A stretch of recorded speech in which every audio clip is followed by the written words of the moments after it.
Hi, my name is Ben Heiberger, I'm Anna O'Connor. I'm Abigail Clark. I'm Laura Odding. I'm Brianna Hunt. and today we will be examining for our Global Issues Group project, we will be looking at the Syrian crisis as a result of the Assad regime. Yeah, and I'll start talking with the history of Syria. So basically, in my research, I discovered that actually I use this book for a lot of my research. I got it at the library. Oh, love. It's Commanding Syria, Bashar al-Assad in the First Years in Power. It's by Eyal Zizzer. And basically, Syria was a French colony.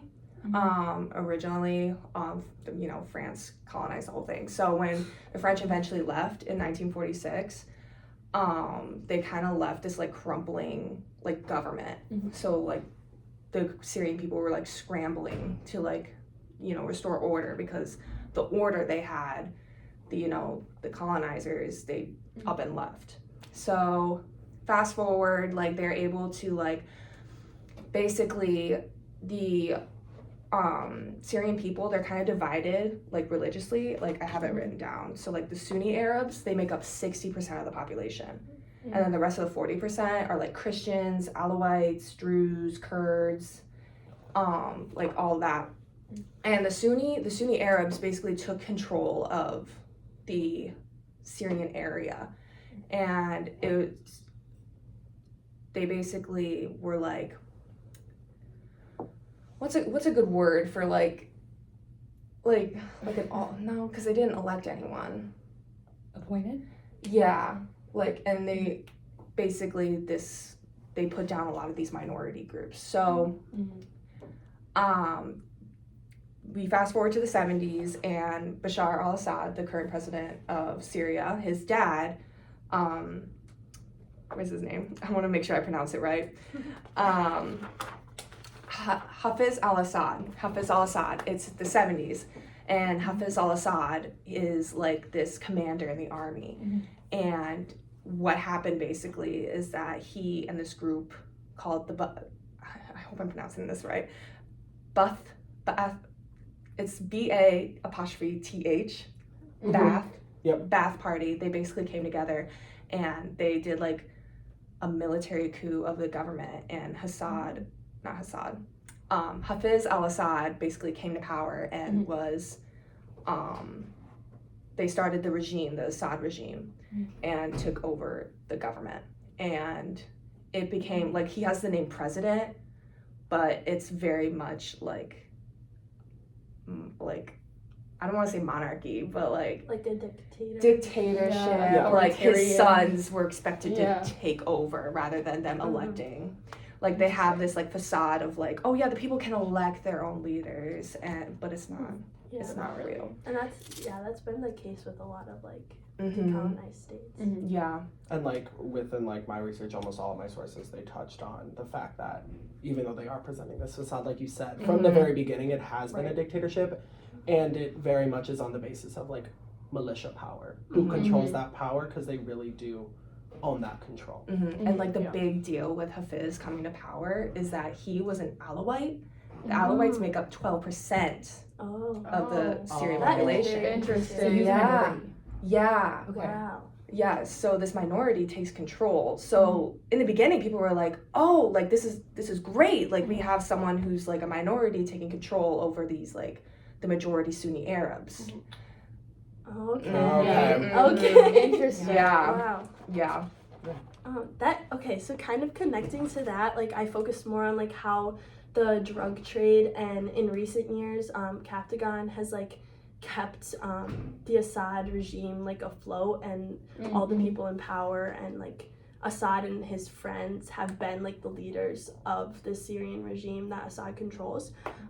But going back to like the 70s, 80s, like when his father came to power, the Lebanese war actually like contributed to the drugs like going into Syria, and it started with heroin, and like then people started like using drugs because it was just becoming popular, and then once like heroin had been moving on, and like the militant group, I'm not sure if I'm pronouncing this correctly, but Hezbollah like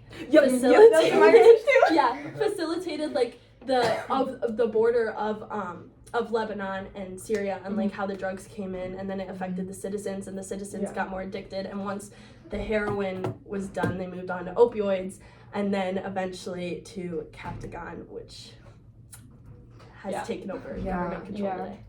Interesting. And like going along with that, like you talk about like the progression of those drugs over time, they also have been so I focus more on like the overall regime, like what they're doing, like what are they doing that is hurting the Syrian people ultimately. There was this really good like piece article written by Hal Shar and Othman Aga, and this was published in 2021, and they talk about the like evolution of like the distorted exchange rate.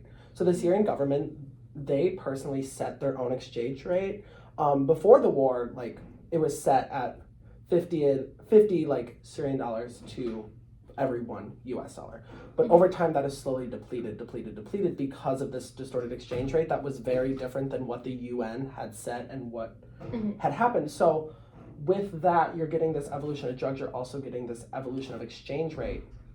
So the Syrian government ultimately, because am I correct in assuming that that drug exchange takes place in US dollars, correct? Yes. Okay, so when that gets back into the Syrian government, the Assad regime, that money is going, and I believe the statistic is 51 cents of every US dollar that goes into Syria is able to be diverted. So just think about that. Yeah. That's so much money just going back into the hands of these peoples based off this distorted exchange rate with the drug trade that also relates to humanitarian aid. In 2020, the same source, Hal Shar and Othman Aga, they talk about how in 2020 alone, $113 million in procurements, so that includes like humanitarian aid as well as contracts. But what makes the contracts tricky is almost 75% of them are like hidden or distorted, so like you can't see what's going on with that money. Yes. It's hidden by the government. It's hidden by the government. Yeah. Very interesting. So basically, that $113 million, it ultimately whittles down to like $60 million in divertible aid. Yeah. So that's so much money that isn't getting to the people, even though it's intended for the people. It needs to go to the people. Karam, she published an article in 2023, and it just kind of talks about like the brutality that these people are facing. They don't have a choice.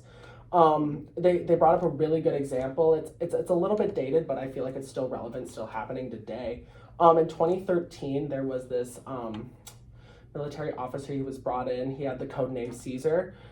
He smuggled 55,000 photos of like those who had died in captivity in Syrian prisons after being taken hostage. That was in my research too. I saw that. It's article, too. horrible. They talk about and they say like 6,786 people, like they demonstrated evidence of torture, starvation, suffocation, and blunt force trauma. And that's the thing, is the government is just like letting this happen, but they're also being protected by their own system that they have set in place, because people send money to want to help, Right. Yes. but barely any of the money is getting to the people that deserve it. Yeah. Very interesting. And they're not letting anyone speak up against them. Like no. Like it's really interesting because when Bashir came to power, like he was super young, and when he came to power, he was like very open with like people speaking up and like criticizing the government, like like they do in America. Like we have two parties. Right. Once that started, like the older people in the